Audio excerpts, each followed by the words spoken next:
আসসালামু আলাইকুম। কেমন আছেন বন্ধুরা? আশা করি সবাই ভালো আছেন। তো বন্ধুরা থাম্বনেইল দেখে বুঝতে পেরেছেন যে আজকের ভিডিওর টপিকসটা কী হবে। তো শুধু ফেসবুক নয় কিন্তু আপনারা চাইলে হোয়াটসঅ্যাপ, মেসেঞ্জার, ইমো এমনকি আপনারা বিকাশ, নগদ, রকেট সব অ্যাপসেই কিন্তু আপনারা এই ফিঙ্গার লক সেট করতে পারবেন। তো বন্ধুরা চলুন সেটা কিভাবে করবেন আমরা মোবাইল স্ক্রিনে একটু দেখে নেই। বন্ধুরা প্রথমে আপনার মোবাইলের সেটিংস অপশানটা ওপেন করে নেবেন, তারপরে একটু নিচের দিকে খুঁজে বের করবেন সিকিউরিটি অপশান। তো চলে যাবেন সিকিউরিটিতে, যাওয়ার পরে একটু নিচের দিকে আসলে দেখতে পারবেন যে প্রাইভেসি অ্যান্ড অ্যাপ ইনক্রিপশন। তো এটার উপর ট্যাপ করবেন, করার পর এখানে কিন্তু ফিঙ্গারপ্রিন্ট যাবে, আপনার ফোনে যে ফিঙ্গারপ্রিন্টটা দেওয়া থাকবে সেটা। তো এখান থেকে আপনারা ফিঙ্গার দিয়ে ভেরিফাই করে দিবেন। দেওয়ার পর এখানে দেখতে পাচ্ছেন যে অ্যাপ ইনক্রিপশন নামের একটা অপশান আছে, এটার ওপর ট্যাপ করবেন। করার পরে যে অ্যাপ লক টাইম এটা ট্যাপ করে দিবেন।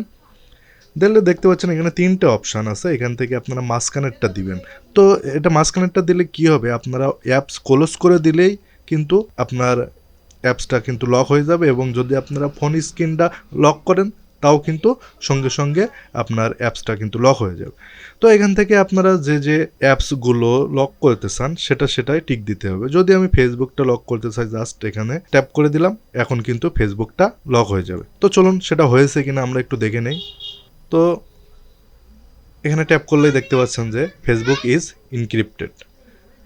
তো এখন আমরা আরেকবার দেখব যে এটা অফ করে দিলে আর ফিঙ্গার চাই কিনা। তো এখান থেকে আমরা এটা অফ করে দিলাম, দেওয়ার পরে আমরা আবারও চলে গেলাম, দেখতে পাচ্ছেন এখন কিন্তু কোনো প্রকার চাচ্ছে না। তো বন্ধুরা ভিডিওটি কেমন লাগলো অবশ্যই কমেন্ট করে জানাবেন, আর ভিডিওটি দেখার জন্য অনেক অনেক ধন্যবাদ। দেখা হবে পরবর্তী কোনো ভিডিওতে। আল্লাহ হাফেজ।